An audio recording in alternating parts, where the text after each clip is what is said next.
अस्सलाम वालेकुम व्यूअर्स, मैं हूं समीना पाशा। उम्मीद है आप लोग खैरियत से होंगे। व्यूअर्स, कुछ अहम खबरें और अपडेट्स लेकर इस व्लॉग में आपके सामने हाजिर है जनाब। एक तो आपको अडयाला से खबर देंगे कि दीवारें गिर गई हैं फाइनली, और मीडिया कवरेज और फिर बुशरा बीबी साहिबा के टेस्ट के हवाले से कुछ अहम डेवलपमेंट्स हैं, वो आपके साथ शेयर करूंगी इस व्लॉग में। इसके साथ साथ जनाब एक अहम खबर है हमारे पास, ख़ास तौर पर इस बात से जुड़ी कि जो हसन न्याजी और फ़ारूक इबाद साहब का जो मैंने आपको कल ख़बर दी थी कि वो गायब हैं, उसके हवाले से ख़तरनाक किस्म का ख़दशा ज़ाहिर कर रहे हैं मियाँ शहजाद फ़ारूक, जो कि भाई हैं मियाँ इबाद फ़ारूक के। उन्होंने क्या कहा है इसके ऊपर बात करेंगे।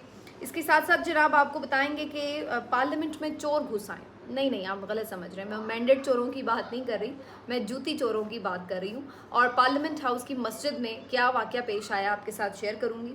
इसी तरह से जी IMF ने एक लिस्ट जारी की है और बदहाल ममालिक की ये लिस्ट है, और इस लिस्ट में कौन कौन से नाम शामिल हैं। और माशाल्लाह हमारा प्यारा न्यूक्लियर मुल्क जो है, एटमी ताकत वाला मुल्क जो है, वो किन ममालिक की सफ़ में खड़ा है, आपको बड़ा प्राउड फील होगा।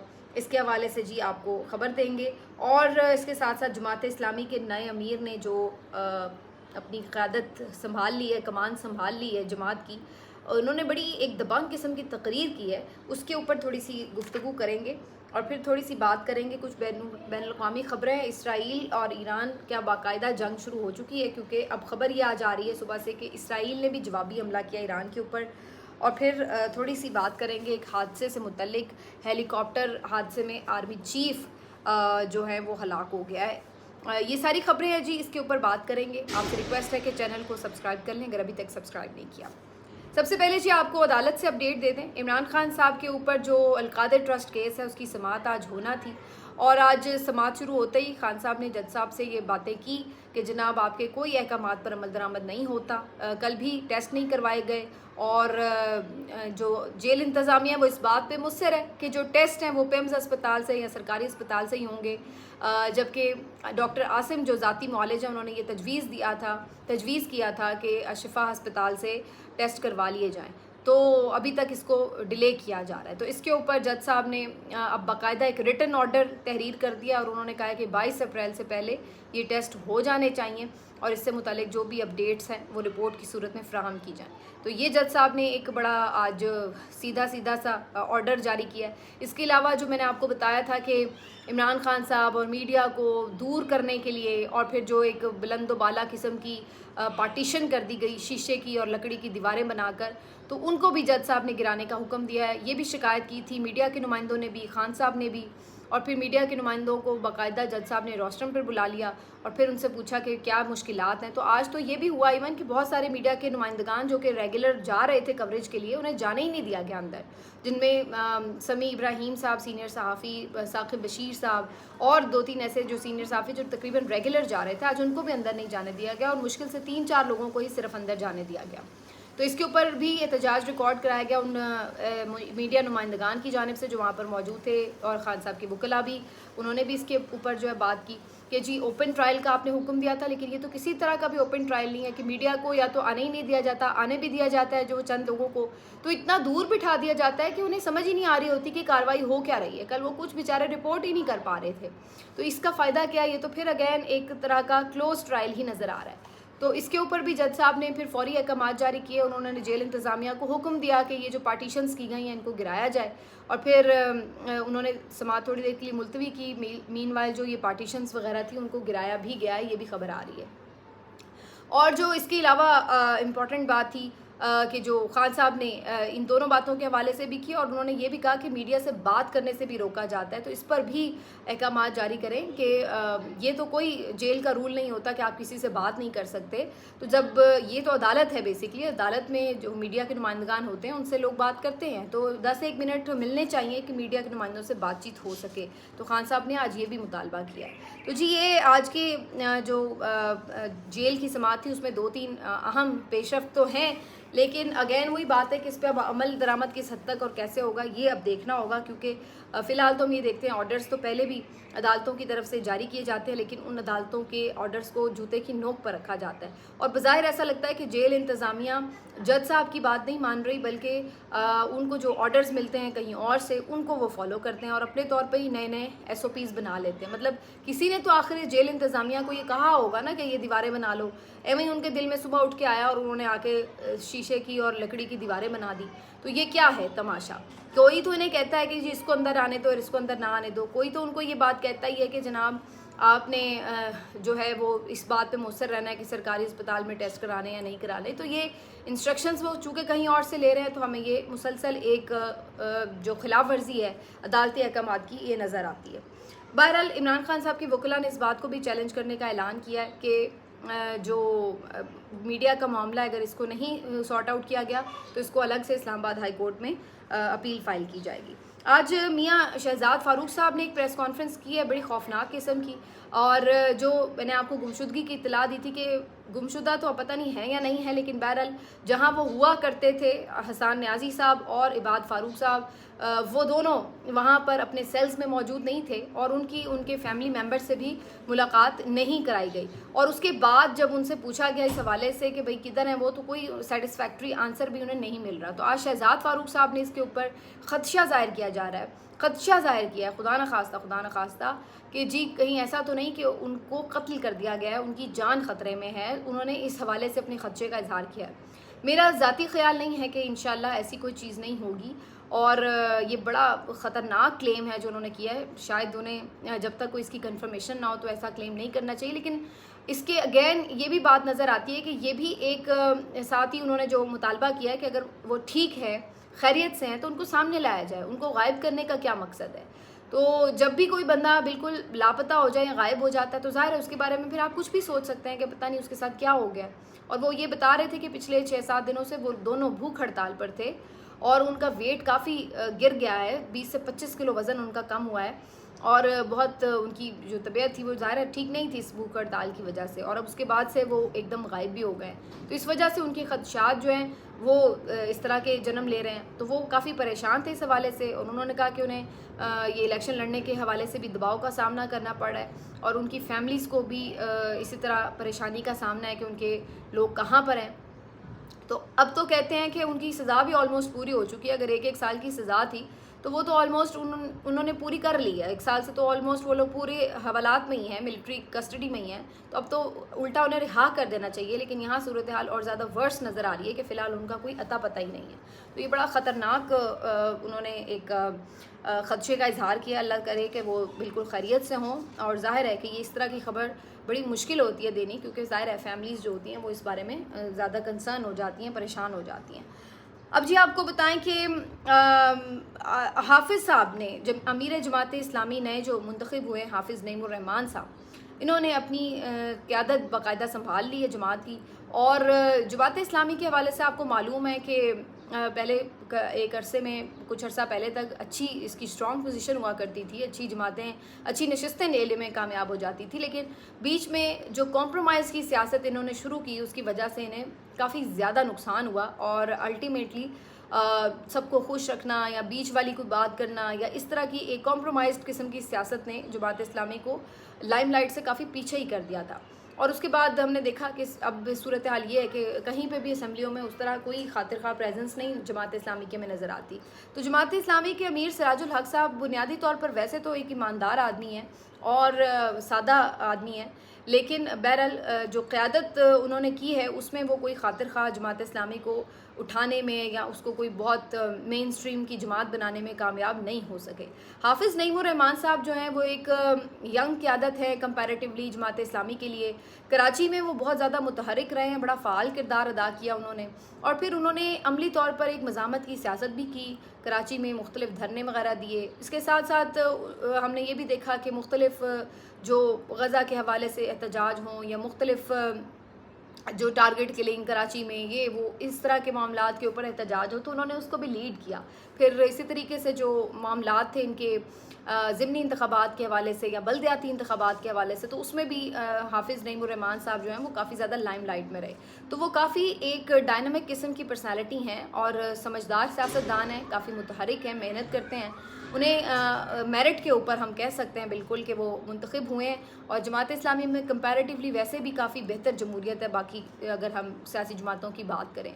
तो बहरहाल वो मुंतखब हुए और उन्होंने अब कमान संभाल कर जो पहला ही खिताब किया अपने ओहदे का हलफ उठाते हुए, वो बड़ा उन्होंने बेहतरीन खिताब किया है और बिल्कुल आइन और क़ानून के मुताबिक उनका खिताब था। उन्होंने इसमें सीधी सीधी बात की है कि जो रियासती इदारे हैं वो अपनी अपनी आइनी पोजीशन पर वापस जाएं, और ये जो एक तनाव है, जो एक पॉलिटिकल बहरान है, वो ऑटोमेटिकली ख़त्म होगा। और उसके लिए अगर जमात इस्लामी कोई किरदार अदा कर सकती है तो वो उसके लिए बिल्कुल तैयार है, बल्कि वो तमाम जमातों को, तमाम स्टेक होल्डर्स को ये दावत देते हैं कि वो इसकी सारी फैसिलिटेशन करने के लिए जमात इस्लामी तैयार है, ताकि जो बंद गली में मुल्क फंसा हुआ है उसको यहाँ से निकाला जा सके। लेकिन इसके लिए शर्त ये है कि आप अपनी आइनी पोजीशन पे वापस जाएं। और इसी तरह उन्होंने बाकी सियासी जमातों से भी मुखातिब करते हुए ये कहा कि आप लोगों को भी चाहिए कि सिर्फ ये आज नहीं कि भाई आज जो कि आपकी इस्टेब्लिशमेंट से नाराज़गी है तो आप एंटी इस्टेब्लिशमेंट बन जाएं, और कल को यही इस्टेब्लिशमेंट अगर आपके साथ हो जाए तो आपको कोई प्रॉब्लम ना हो। आप भी जब उसूली मौक़िफ़ लें तो इस बात से क़तई नज़र लें कि आप अपोजिशन में हैं या हुकूमत में हैं, लेकिन उसूली मौक़िफ़ जब लें तो उस पर खड़ा हो जाए। और मेरा ख्याल है ये बात वो कर तो रहे थे, बात तो अच्छी है, लेकिन ये ख़ुद जमात इस्लामी के ऊपर भी सादिक आती है, क्योंकि जमात इस्लामी की भी तारीख़ में हमने कई दफ़ा ऐसा देखा है। उन्होंने भी डिक्टेटरों के साथ बड़े कॉम्प्रोमाइज़ किए हैं, और उन्होंने भी मुशर्रफ साहब को भी वर्दी में सदर मुंतखब कराया था। तो ये बहुत सारे जो बैगेज हैं ये उनके ऊपर भी हैं। लेकिन अगेन मैं हमेशा ये बात कहती हूँ कि अगर माजी में किसी के ऊपर कोई बैगेज है तो इसका मतलब ये नहीं है कि वो दोबारा कभी उस चीज़ से निकल ना सके। आपको अपनी अमली तौर पर अपने इक़दामात से ये साबित करना होगा कि जो बात आप कह रहे हैं आप ख़ुद भी उसके ऊपर खड़े हुए हैं, और उसके ऊपर अगर आप मज़ामत करते हैं या मफामत करते हैं, जिस तरह भी आप इसका अपना किरदार अदा करते हैं वो तो ज़ाहिर आपका अपना है, लेकिन बहरहाल इसमें आपको एक स्ट्रॉन्ग मौक़िफ़ लेने की ज़रूरत होगी। और फिर उसके बाद वही बात आ जाती है कि आप गज़ा की, कश्मीर की बात करते हैं, तो उसके हवाले से भी अब जब हम ये देखते हैं कि इस हवाले से सख्ती की जाती है तो आपका मौक़िफ़ क्या होता है, तो आपको भी यहाँ पर काफ़ी ज़्यादा ख़ुद को प्रूव करना पड़ेगा इस मौके के ऊपर। तो मेरा ख़्याल है एक अच्छा आगाज़ ज़रूर है, बाकी मज़ीद एक्सपेक्टेशन लोगों की हैं, बिल्कुल सही तौर पर हैं। हाफिज़ साहब से लेट्स सी कि वो जमात इस्लामी को कितना ग्रो करवाते हैं और कितना सही तौर पर जो उन्होंने बातें की हैं उसके ऊपर ख़ुद भी अमल करने में कारबंद रहते हैं या नहीं। तो ये थे जी जमात इस्लामी का हाल अहवाल। बाकी आपको ये बता दूं कि जी IMF ने एक नई लिस्ट जारी की है, 6 ममालिक की लिस्ट, और इस लिस्ट में इराक़, सोमालिया, सूडान, शाम और यमन जैसे ममालिक हैं, और इसमें जो छठा मुल्क है वो आपका प्यारा मुल्क पाकिस्तान है। यानी आप अंदाज़ा लगाएं कि हम एक न्यूक्लियर पावर हैं, एटमी ताकत हैं, और एक आबादी के लिहाज से भी आप देखें तो मेरा ख्याल है दुनिया के जो टॉप 10 ममालिक हैं उनमें हमारा शुमार होता है।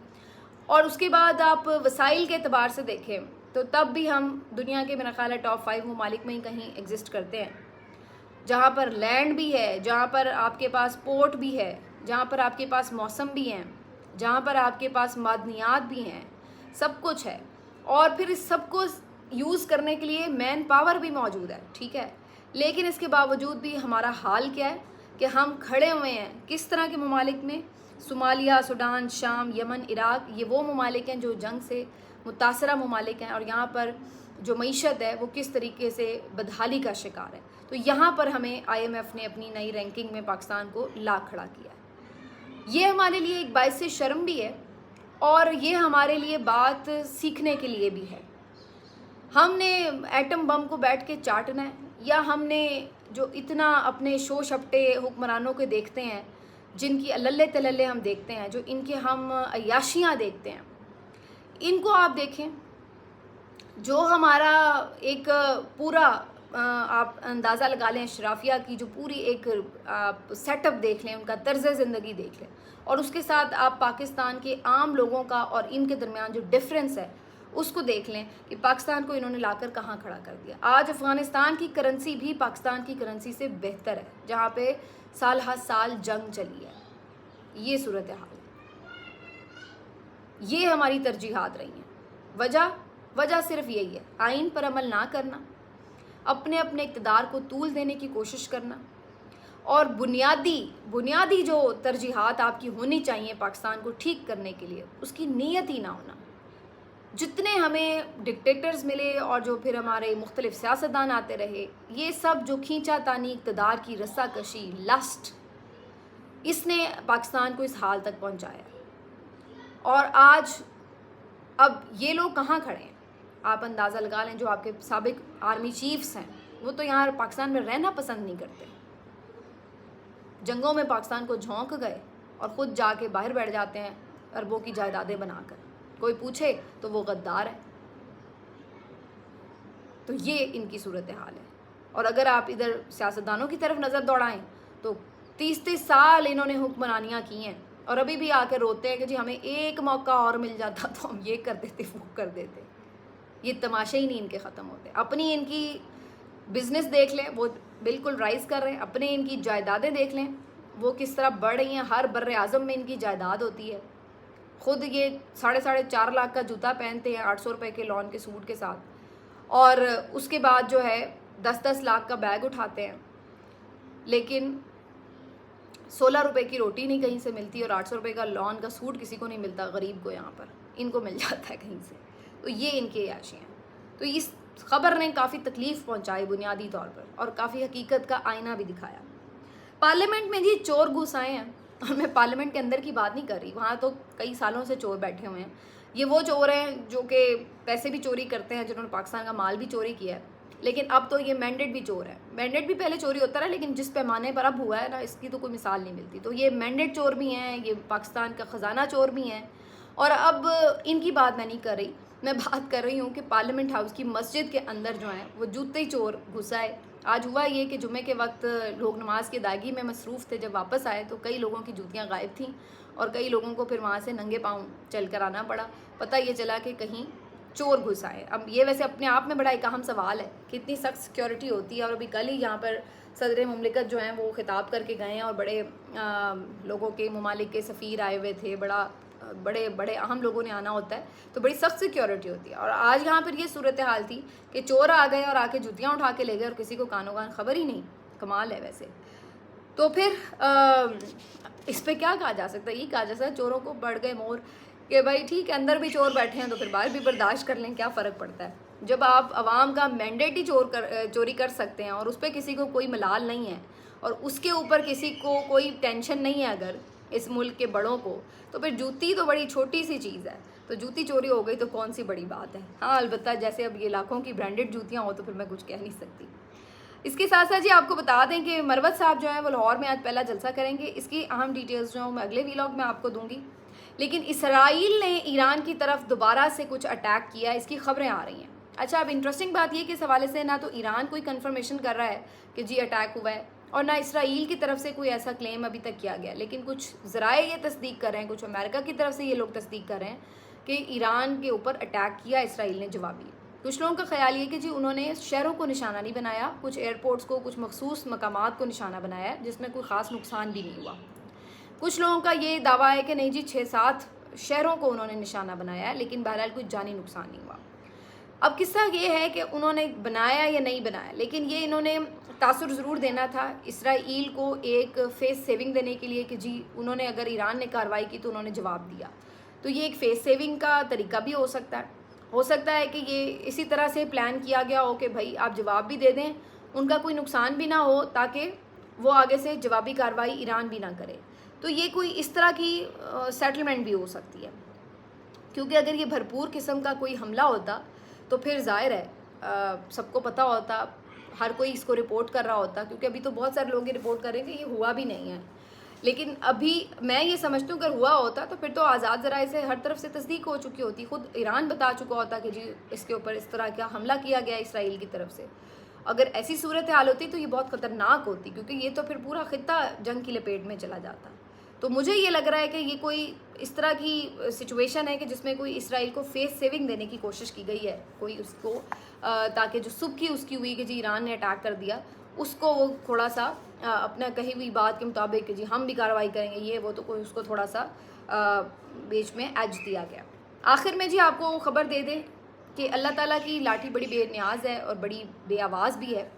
और यहाँ पे कुछ लोगों के साथ इंसाफ हो जाता है, कुछ का अगले जहाँ होगा, लेकिन कोई ये समझ रहा है कि अगर वो जुल्म करेगा और बच जाएगा तो इसका इम्कान तो नहीं है, क्योंकि वहाँ पर काजी फ़ाइज़ इस्सा जैसा मुनसिफ नहीं है। जो ऊपर बैठा है ना, वो तो बड़ा आदिल है, सबसे बड़ा आदिल है।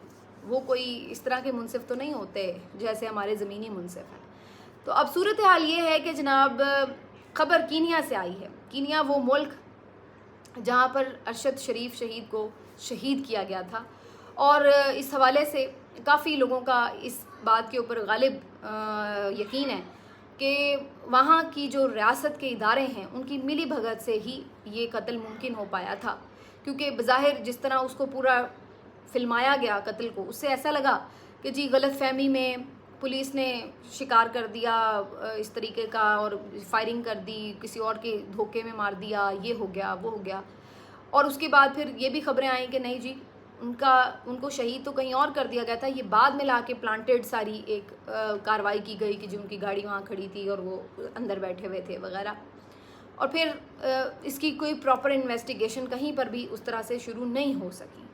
ना ही हुकूमत पाकिस्तान ने इस हवाले से कीनिया के साथ कोई रब्ता किया, ना ही हमने देखा कि कीनिया ने अपने तौर पर इसको परसू किया। बाद में जो उनकी अहलिया हैं जवेरिया सिद्दीक साहिबा, वो अपने तौर पर वहाँ पे ज़रूर केस फाइल कर चुकी हैं और उस पर कुछ हेयरिंग्स भी हुई हैं। लेकिन बताना आपको ये है मैंने कि जो भी कहीं ना कहीं किस भी हैसियत में इस कत्ल में मुलव्विस है, या इसको छुपाने में मुलव्विस है, या कहीं ना कहीं इस सारे गुनाह में उसका कोई भी किरदार है, खामोश रहना भी अगर उसका किरदार है ना, तो वो भी भुगतेगा। ये अटल हकीकत है कि खून नाहक जो है वो इतनी आसानी से आप पी नहीं सकते। वो बोलता है और वो अपना बदला खुद ले लेता है। आज एक खबर आई तो इससे मुझे ये सारा वाक़या इसलिए याद आ गया कि खबर ये थी कि कीनिया के जो आर्मी चीफ हैं वो हेलीकॉप्टर हादसे में हलाक हो गया। तो मैं ये सोचने लगी कि क्योंकि ये एक गालिब इम्कान है कि जो उनकी फ़ौज है या उनकी पुलिस है, ये कोई किराए के कातिल की तरह बिहेव करते हैं और इनका कोई उस तरह का उनकी साख नहीं है, तो उसका यूं मर जाना हेलीकॉप्टर हादसे में, ये क्या कोई ऐसी मकाफ़ात अमल की सूरत हाल तो नहीं है कि कहीं ना कहीं उसको ये जुल्म उसकी धरती पे हो रहा था। और ये हो नहीं सकता कि अगर ये एक प्लान कार्रवाई थी और उसको पता ना होता आर्मी चीफ के तौर पर, कहीं ना कहीं उसका कोई ना कोई किरदार हो सकता है। और अगर किरदार ना भी हुआ तो उसको पता ज़रूर होगा, लेकिन अगर उसने उसके ऊपर खामोशी भी इख्तियार की तो तब भी वो गुनहगार होगा। और पता नहीं शायद इसी वजह से उसको इस तरह की इबरतनाक मौत आई है। तो मौत तो हर एक को आनी है, मौत तो हर एक को आनी है, लेकिन सवाल ये है कि कौन मौत से पहले अपने गुनाहों का इजाला करके जाता है या नहीं। किसी को मौत से पहले अपने गुनाहों का इजाला करना है, किसी को मौत के बाद करना है, लेकिन ये हो नहीं सकता, ये मुमकिन नहीं है कि आप ज़्यादती करें, इतनी नाखून बराबर भी किसी के साथ ज़्यादती करें और अल्लाह के हुजूर आपको उसकी पकड़ ना हो। तो ये हो नहीं सकता। मिलते हैं आपसे अगले वीडियो में, अपना ख्याल रखिए। अल्लाह हाफ़िज़।